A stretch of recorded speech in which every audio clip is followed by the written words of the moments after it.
নমস্কার, অনুজ সরকার Ayanti studio and ফিশারিজের পক্ষ থেকে সুস্বাগতম। আমরা পূর্বের ভিডিওতে হাইড্রোজেন সালফাইড গ্যাস নিয়ে আলোচনা করেছিলাম।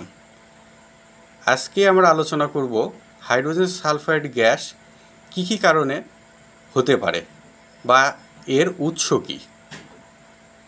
ধন্যবাদ সবাইকে, ধন্যবাদ চ্যানেলটির সঙ্গে থাকার জন্য। আপনাদের যদি ভিডিওটি ভালো লেগে থাকে অবশ্যই চ্যানেলটি সাবস্ক্রাইব করে পাশে থাকবেন।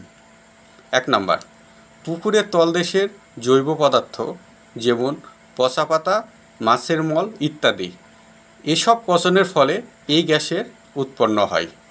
2 নাম্বার, অক্সিজেনের স্বল্পতা বা পানির নিম্ন মানের কারণেও হাইড্রোজেন সালফাইড গ্যাসের পরিমাণ অনেকাংশে বৃদ্ধি পায়। 3 নাম্বার, কিছু ব্যাকটেরিয়া H2S উৎপাদনে সহায়তা করে। মূলত এইসব কারণে হাইড্রোজেন সালফাইড গ্যাস সৃষ্টি হতে পারে।